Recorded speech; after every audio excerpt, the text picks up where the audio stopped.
Welcome to the Top 1% Men podcast by LGFG Fashion House, where we interview millionaires and billionaires and other men who fit within the top 1% as verifiable by quantifiable metrics such as wealth, physical fitness, and other notable life achievements. On the Top 1% of Men podcast, participation trophies don't count and man buns are not allowed. So we're sitting down with people that are changing the world to their worldview. So we're Dennis Koutoudis. Is that how you say it, Koutoudis? Koutoudis. Dennis Koutoudis. So Dennis, you're an influencer online, and your business is influencing or helping other companies and other individuals become influencers. Right. And what qualifies you for the top 1%? I'll say what qualifies you for the top 1% is your number of social media followers, which is how many social media followers do you have now? Closing into 5 million, yeah. 5 million. So you're a celebrity status on social media. I don't like the word Okay. celebrity. You know what? I'm doing a good job. I could have had more if I wanted. I keep that for my clients. Okay. Right? I see. Okay. So that's where I focus more. But I wanted to have a decent following myself, so that when potential clients, they come to me. Yep. They said, okay, Dennis, you don't have like 1,000 followers or so. Yeah. So I did some of the techniques that I do for my clients. I did them for myself. Okay.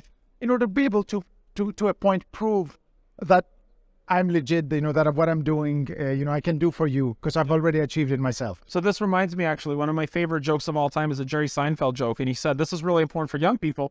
Jerry Seinfeld says, when you see two homeless people talking to each other, one of them is giving the other advice. Yes. So it's like, that's really important, because it's like when I hire a personal trainer, I don't want a fat personal trainer. When I'm hiring a sales trainer, like I train salespeople in our company, I don't want a sales trainer who doesn't know how to sell. There's so many of them. When I'm hiring a social media influencer, I don't want a social media influencer with 3 likes on his YouTube page. I want a social media influencer with 5 million followers. That's what you have. Right. So here's a question for you. How long did it take you to cross the threshold to where you knew you were going to be very, very successful at what you do?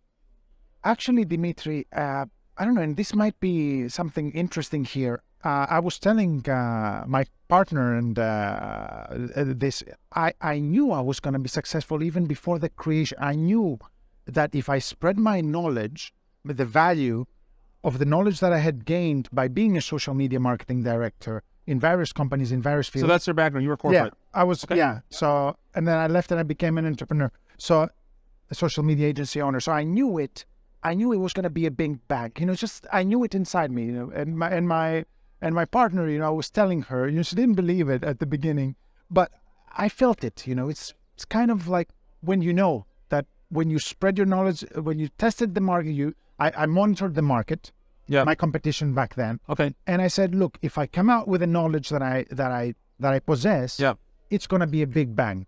I knew it. Was it a big risk because you were leaving behind a safe paying job? It was a risk, but you need to take that risk. I believe if with risk comes reward. So you bet on yourself. Yes. So that was our billionaire client yesterday. We talked about that as well, is betting on yourself. Here's a question for you. How long did it take you until your business earned you more money than your job?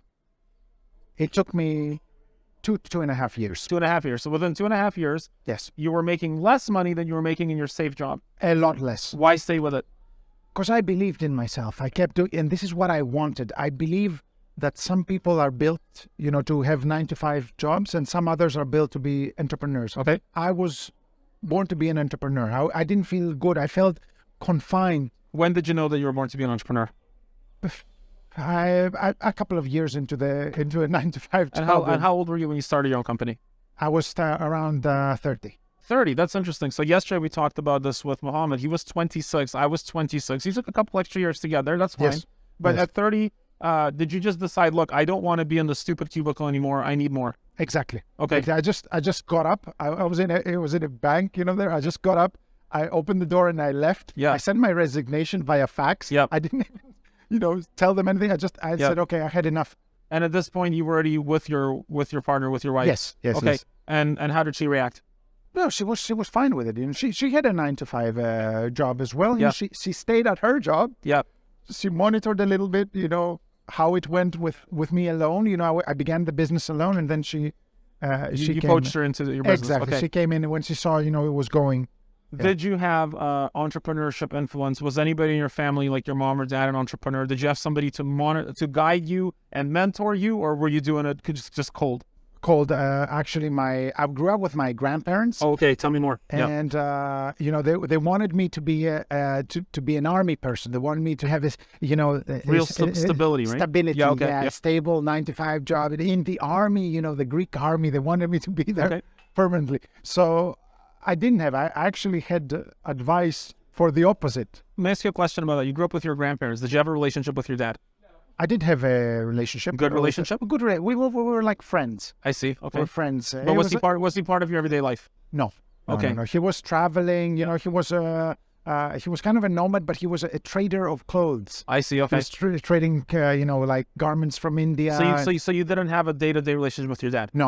I grew up with my grandparents. So that's really interesting for you guys listening, because I see so many people blame, and you've seen this on other podcasts, so many people that are unsuccessful blame their parents for their lack of success. Well, if my dad was there for me then, and then they hold that anger against somebody that wasn't there for them, but you didn't do that. No. I had, my grandparents were amazing.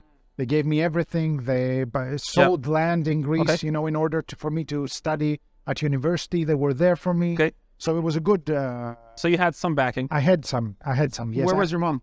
My mom passed away when I was 10. So it was pretty early. So this is a really interesting example as well, and I think it's so notable and important to note. I haven't met a successful person yet with a normal family background. I just haven't. Like yesterday, sitting down with a billionaire, his father passed away when he was a teenager, and he was a bartender until he was 26. And he said, I'm leaving bartending, I'm going to start a company. Your mom leaves you when you're young. Your dad is not in the picture. It's like, do you even need any more excuses to just fail in life? You don't need excuses to fail in life. It's right there for you. You can't be at fault for that because you're a child, But then when as you turn 18 and you become an adult, it's still not your fault, but it is your responsibility. And that's something I really share with the audience. It's like, when you see a top 1% man, you think, oh, he's entitled, he inherited money. How much money did you inherit? I actually inherited debt. Oh my God. From my grandfather, 160,000 to be precise. Okay, so that's actually that's actually worse than inheriting nothing. So some people are like, I didn't inherit anything, I can't be successful. This guy negative inherited. Yeah. That's crazy. And to, pay 160,000 back in dollars, Greece, yeah. You have to make 300,000 to pay it, just to have the money after tax to pay it, Exactly. and you still have to live. So it's not like success was predetermined for you. Guys, remember this. 74% of millionaires, and that's correct, 74% of millionaires inherit nothing. This guy inherited debt. He's in like some weird statistics. So starting from less than zero, parents are not there to fund you, to mentor you, et cetera, et cetera. And yet you're still here, and I think you were on Forbes in some regions. Yes. I've been featured in Forbes. Okay. They've written about us and the work we do. We've got some very big clients, and this is going well, yes. How did you meet your wife or your partner or wife? I don't know. We actually were set up by my cousin. Okay. It's not, so I don't really believe you can find, you're in a bar or something that they say. So we were set up. It was kind of like, hey, come meet my cousin. My cousin was her best friend. Oh, okay. One of her best friends, and she set us up. Yeah. So there was trust because it's your cousin and best friend. So interesting. So we have different examples here. There's no one answer. So Muhammad actually met his wife in a bar. Right. And they're married. They have 4 kids. That can happen. That's fine. I met my wife at a company meeting. You met your partner, your wife, through your cousin. So that's been sort of a mixed thing. It's like there's not one channel, there's not one thing. So that's interesting to kind of see that it can happen anywhere at any time. And what was it that you decided that this was the woman you're going to have a family with? Well, I noticed some. Of course, you have to have like some traits, because you can find very beautiful women. Yeah. But they're not good for you. So many millions of beautiful women, very, very beautiful. But, she has to have that integrity, that honesty of a person that you don't find easily nowadays. So what you would say is that you were strategic in picking a mate. Yeah. Like, did you have quantifiable things? You're like, these are the flags I had actually made a list. Yeah, me too. Yeah, and so did Muhammad. So that's interesting. Yeah. So now we've interviewed a few top 1% men, and every one of us so far, call this a trend if you will, every one of us so far has had a list of characteristics that we wrote down that were pertinent to us committing to this person. Yes. That's fascinating because, again, a lot of women, we've been on different podcasts with different ladies, and they have all these delusions, and it's like, well, my guy's going to like me because I'm a bad bitch. And it's like every successful top 1% guy, measurably top 1% guy that I've interviewed with, that I've had a podcast with, has had a list of qualities they were looking for, and bad bitch was never on the list. It's always been integrity, honesty, loyalty, compassion, empathy, servitude, just somebody that supports you. And would you say that she's been instrumental in some way to your success?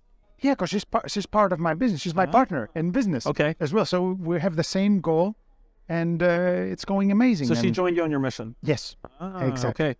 While you were working in your own business and you weren't making a paycheck from somewhere else, and obviously there was some chaos in your life, Yes. did she bring some order to that chaos?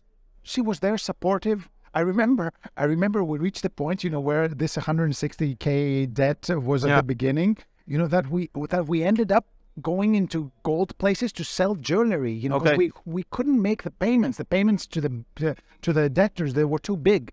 We had to put our hoods on and our sunglasses, and because it was the main street of Athens, people knew us. Sure. And we went and we sold my grandmother's jewelry in order to make it. And she stuck with you through that. She was there with me. That's crazy. Guys, what are you learning about this? If you're a young dude right now, and young ladies, what are you learning about this, right? Like when I started the company, I remember I met my now wife when I was 26. I had just been actually let go from my corporate job because they realized that I'm not employable. And I also realized that I'm not employable. So I started a company completely from zero, and I'm basically sleeping on a mattress in the floor of my apartment. And my girlfriend, who's now my wife, is there with me on that mission. And that's something that, again, I see a lot, because when we talked to a billionaire yesterday, he was a bartender until when he met his wife, he was a bartender, and he was a bartender when he started his company. But there was that support, and then there was that compassion, and she checked those things, that she joined him on that mission. And that's a recurring theme, guys and girls. That's something to pay attention to. How has your life changed since your business has reached its tipping point and you've kind of come out the other side? Well, it's going pretty well. Everything is going better. We're now considering buying our own house. I grew up with no house, of course. I didn't have any house. I got the debt that I mentioned. Right. Now it's going better. We're thinking of buying a house of our own. Our kid is going to private schools. It's private school's not a bad goal. Exactly. Yeah. Exactly. Everything, he has a little bit of an issue with a speech delay. We're dealing with it. He's got his care, his special care. I want to point on that. So my two older kids both went to speech therapy for years. They both had speech delay, and because my kids grew up in a bilingual home.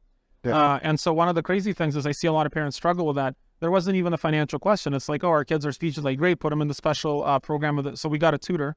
And now my kids are excelling, both of them, in reading and other subjects. They're ahead of other kids. So they started behind, they're ahead. And that's one of the key things I talk about why you should become successful, is you never have to make a choice to do the right thing by your kids. I didn't think about it. It's like, put them in private school, put them in this tutoring. I had my son in tutoring, my daughter in tutoring. Every day they were going. And we didn't even have to drive 20 minutes. There's a school that's within 3 minutes of our house. And that's the one that's like high end, but we went for that because it's easier for us, and it just doesn't that solve problems? Definitely. Yeah. You have this capability to do the right thing for your family, and this capability is very important. Yeah, so it's like, this comes back to the money issue. People are like, people with money aren't ethical. I disagree. In fact, I think people with money are the most ethical, because you have an ethical obligation for your family and your children. You have an ethical obligation to be successful, because if you're not, then they have to make decisions about things that might be not only important, but necessary. And I wouldn't want to be in a position when my kids are young to not be able to afford to put them into programs that are going to help them for the rest of their lives, because I wouldn't want my kids at 4 or 5 years old to lose confidence if they're behind. So you have an obligation. So question for you. You have a family now. Did you see yourself grow up? Did you think you were going to have a family?